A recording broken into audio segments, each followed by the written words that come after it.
My name is Joseph Bryant, and I have the honor and privilege to serve as the National Sports Director for Reverend Jesse Jackson and the Rainbow Push Coalition. I've been a life coach and advisor to pro athletes and their families for over 20 years. Started off as a spiritual advisor, helping them with their walk of faith. Evolved into a transition coach where I was helping players prepare for retirement and their new careers, their second phase of life. Developed into a strategist for athletes and for teams and for individuals, agents, and companies that wanted to do business with athletes. And Reverend Jackson saw me at an event, a community event, and he said, "I want you to work with me." And since that time, I've had the privilege of working with him in the sports arena in what Reverend Jackson calls life after sports or life beyond the playing field. Many of you are well aware, and some of you may not know, that Reverend Jackson has a history in sports. He actually went to college on a football scholarship. He was a star quarterback 60 years ago. And then from there, his passions for sports have never ended. He was actually a part of the meetings and collaborations with the Rooney family to develop what we know now as the Rooney Rule. Reverend Jackson was in the middle of all of that.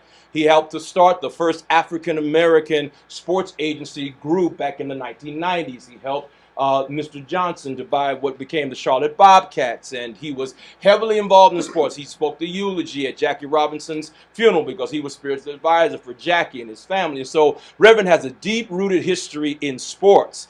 And 10 years ago, he approached me and Isaiah Thomas, the original Isaiah Thomas, Detroit Piston Isaiah Thomas, who we were with this week. And he asked us to start building out a platform where we could help players with what we call life beyond the playing field. And what that simply means is that because of the platform and the visibility and the name recognition and the power of being a pro athlete, Reverend Jackson sees athletes as change agents like no other. At the same time, because of that high level that they engage in, they are also very vulnerable to those that may not know how to either manage or help them build their wonderful platforms. And so what we've been able to do in these past 10 years in particular is re-engage Reverend Jackson beyond just coming to events. And oftentimes when he'll show up at Super Bowl or an All-Star game or playoffs or championships, he'll be there with players and he'll pray with them and he'll pray with their families. But we're now building out platforms where we can help players develop businesses, engage in their communities, go back to their hometowns and build up community centers and boys and girls clubs, being able to help players find their path, find their voice, and use their power for greater good. We've helped some of them become minority owners in some of the sports realms, in soccer and in other international sports. We've been able to engage them in such a way that we're very fortunate and very blessed to watch how this generation of athletes is now aware of their power and they're trying to use it for the greater good. And so I was with Reverend Jackson, just as a case in point, was with Reverend Jackson this week at the NBA draft lottery. And we were able to cover the gamut. We were with Isaiah Thomas when he launched a new business. And we were part of the reception with him and the executive director of the NBA, Michelle Roberts, as they engage in a new player-based business that's going to allow former NBA players to not only prepare for retirement, but to have a place among the NBA family where they can actually start a business or become a partner in a franchise started by Isaiah Thomas. We also got a chance to meet Zion Williamson, the buzz of the NBA and the sports world. And we were able to spend time with him and his family. And we talked with Zion, but we also talked with his parents, because one of our platforms is called Moms of the NBA, Parents of the League. And we talked with his parents about the huge transition they're going to go into. It's one thing that the player has to go into the league and do what they do, but the parents and the family have to live with all this extra pressure and interviews and all this other thing that they didn't even, there's no class for that. And we're able to help parents to develop some type of social and media training so they can be comfortable anytime they get behind the camera, anytime they're talked to. And then in between, we talk to the likes of sports media with ESPN and Fox Sports and former NBA players and current NBA players about business, about technology, about all the things that we're able to help them with through this platform that Reverend Jackson has led and that he's given me the privilege to serve him in. And so I'm here today to talk a little bit, and I'm going to take 1 more minute, Reginald, because I know you want to get back on your schedule.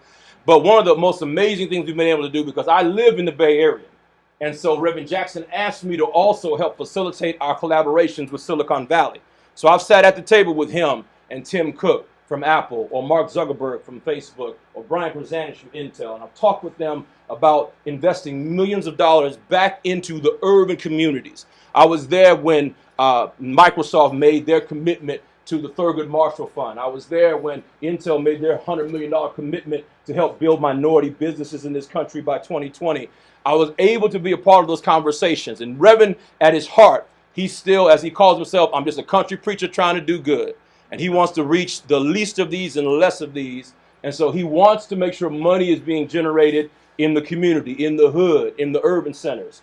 And so we've been able to take monies from technology companies and build out platforms using pro athletes for them to go back to their hometowns, to the places where they play ball, and build out technology centers, build out technology programs, and teach kids about coding and apps, because not every kid's going to have a jumper. Not every kid's going to have a Zion Williamson kind of flair. Not every kid's going to be able to throw a touchdown or hit a home run.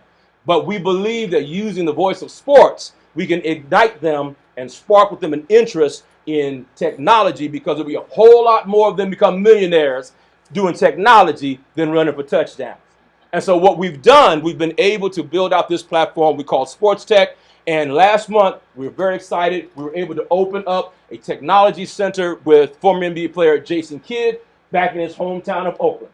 And we're going to run a summer program there, and we're just excited about that collaboration. Antonio Davis is the new director of the NBA's program called Off the Court. And we're going to be doing programs in technology with the NBA retired players, where retired players that want to go back to their hometowns, we're going to be able to go with them to help them build out technology programs and platforms. I'm working with several leaders in the NFL alumni groups around the country who have the same idea about using their name and their platform to build out technology programs. And I'm excited to be able to do that, because they'll be able to touch kids, we'll be able to fund it through the technology companies, and everybody gets a win. The player gets to feel good about doing something to the people that they love.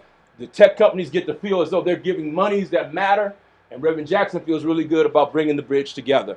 And so this summer, we're going to do, for the 3rd year, and this will be our biggest year, a partnership with Ice Cube and the Big 3 Basketball League. They just announced their season, and half of their cities they go to, the day before they play basketball, players are going to come, and we're going to sit down and have a technology STEM workshop where the players are going to talk about, hey, it's great to play ball, but learn coding, learn apps, learn STEM development, because that's going to get you a job a whole lot quicker than whether you get drafted to play in the NBA or NFL.